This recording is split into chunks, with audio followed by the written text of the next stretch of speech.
Bismillahirrahmanirrahim. Assalamualaikum warahmatullahi wabarakatuh. Alhamdulillah, alhamdulillahilladzi an'amana bi ni'matil iman wal islam. Asyhadu an la ilaha illallah wa asyhadu anna Muhammadar Rasulullah. Rabbi ishrah li sadri wa yassir li amri wahlul 'uqdatam min lisani yafqahu qawli. Shadaqallahul adzim. Ma'asyiral muslimin rahimakumullah. Sebagai insan yang beriman dan bertakwa kepada Allah Subhanahu wa taala, patut kita bersyukur kepada Allah atas segala nikmat-nikmat yang Allah telah berikan kepada kita. Terutama nikmat untuk mendapati bulan suci Ramadan. Banyak sekali di antara kita yang menghendaki untuk mendapati bulan suci Ramadan. Tetapi Allah tidak memberikan mereka kesempatan untuk mendapatinya. Kita saat ini termasuk orang-orang pilihan yang diberikan kesempatan oleh Allah Subhanahu wa taala untuk mendapati bulan suci Ramadan. Salawat dan salam kita haturkan kepada junjungan kita, panutan kita baginda Rasul Muhammad sallallahu alaihi wasallam beserta keluarga dan para sahabat-sahabatnya. Di dalam sebuah hadis qudsi, Allah Jalla Jalaluhu berfirman, "Laulaka ma khalaqatul arda." Kata Allah, kalau bukan karena engkau ya Rasul, kalau bukan karena engkau ya Rasul,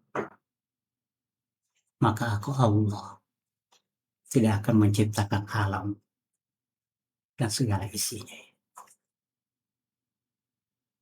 Bahkan di dalam Al-Quran Allah memerintahkan kepada manusia untuk bersalawat kepada baginda Rasul Muhammad sallallahu alaihi wasallam. Inna Allaha wa malaikatahu yusholluna 'alan nabi. Ya ayyuhalladzina amanu shallu 'alaihi wa sallimu taslima. Allah dan para malaikat saja bersalawat kepada baginda Rasul Muhammad sallallahu alaihi wasallam. Apatah lagi kita sebagai manusia biasa. Mudah-mudahan dengan kita bersalawat kepada baginda Rasul Muhammad sallallahu alaihi wasallam, kita akan mendapatkan syafaatnya. Amin. Amin. Ya Rabbal alamin. Ma'asyiral muslimin rahimakumullah. Alhamdulillah kita mendapati bulan suci Ramadan. Bulan Ramadan itu adalah bulan tarbiyah, bulan pendidikan, bulan untuk memperbaiki diri kita. Hidup seorang manusia intinya adalah hati. Barang siapa yang baik hatinya, maka baik pula dirinya. Baginda Rasul Muhammad sallallahu alaihi wasallam bersabda di dalam sebuah hadis, "Ala wa innal fil jasad mudghah. Idza salahat salahal jasadu kullu wa idza fasadat fasadal jasadu kullu. Ala wa hiyal qalb." Kata Rasul, di dalam diri kita itu terdapat segumpal daging.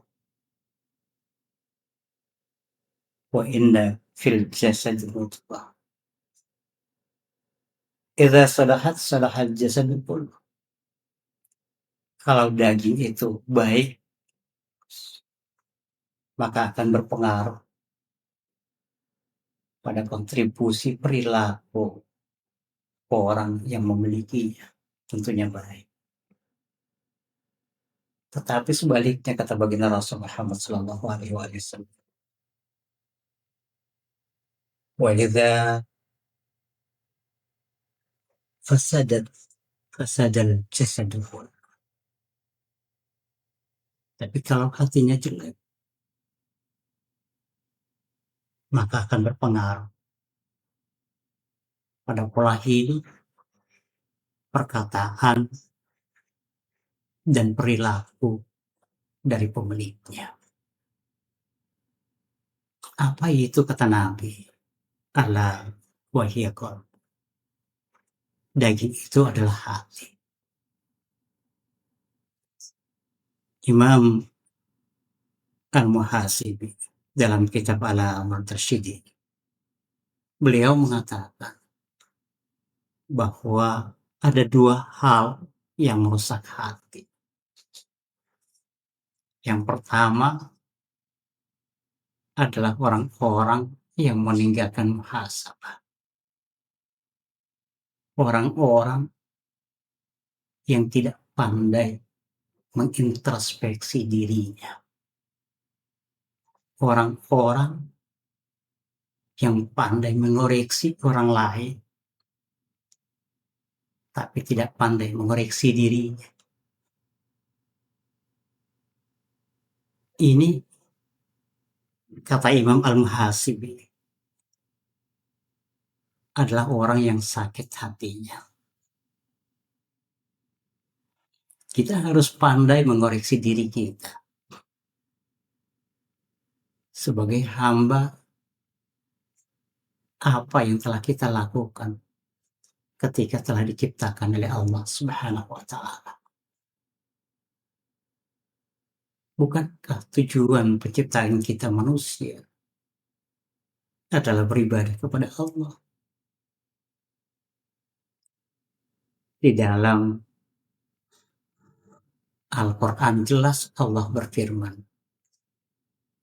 "Wa ma khalaqatul jinna wal insa illa liya'budun."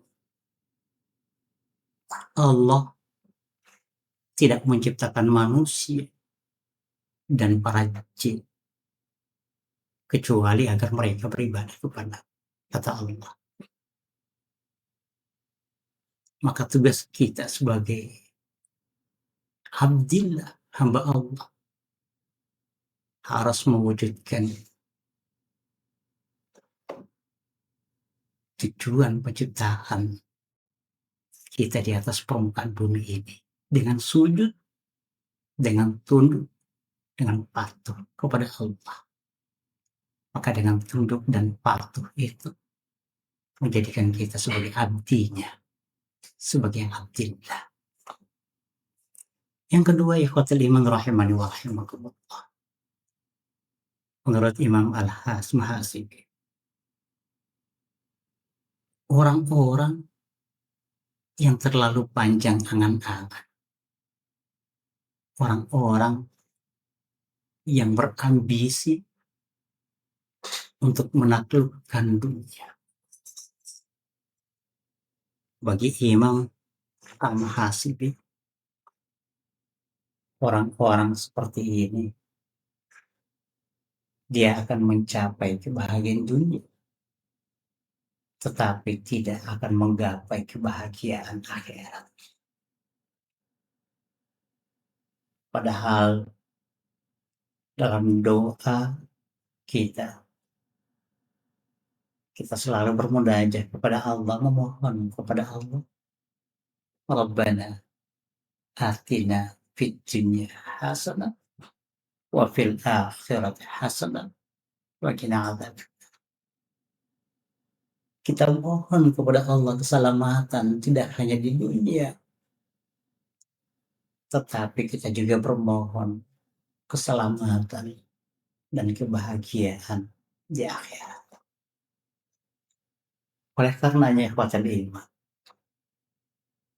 di dalam Islam ada 3 kategori hati.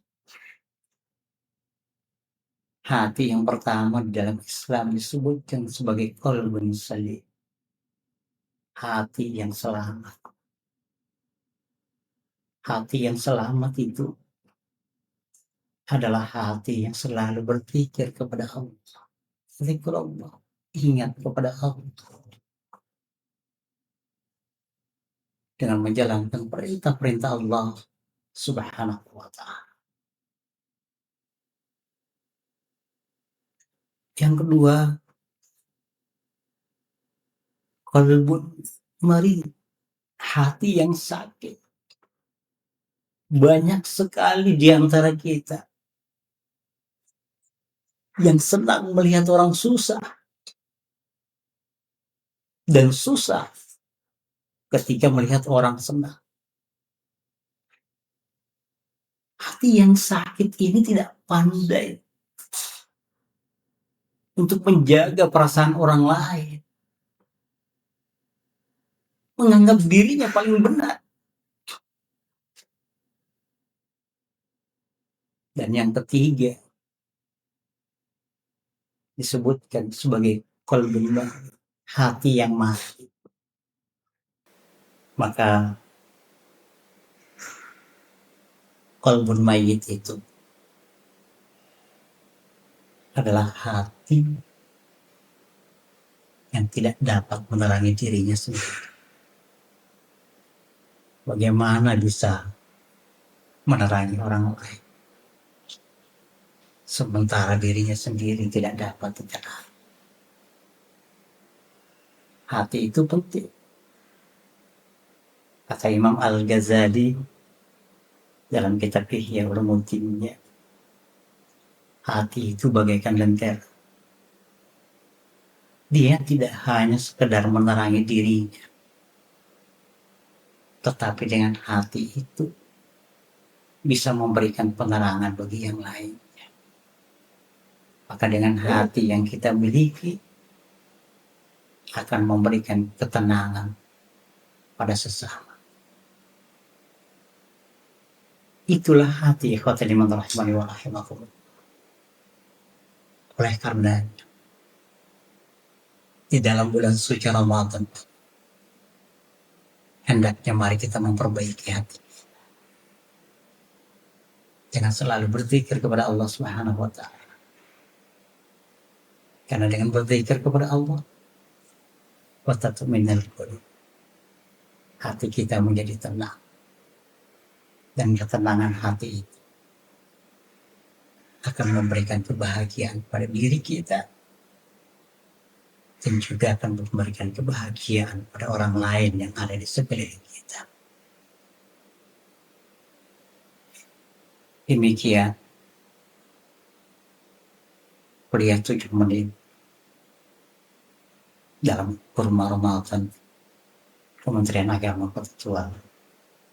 Mudah-mudahan bermanfaat untuk kita semua. Wallahul muwaffiq ila aqwamit thoriq. Wassalamualaikum warahmatullahi wabarakatuh.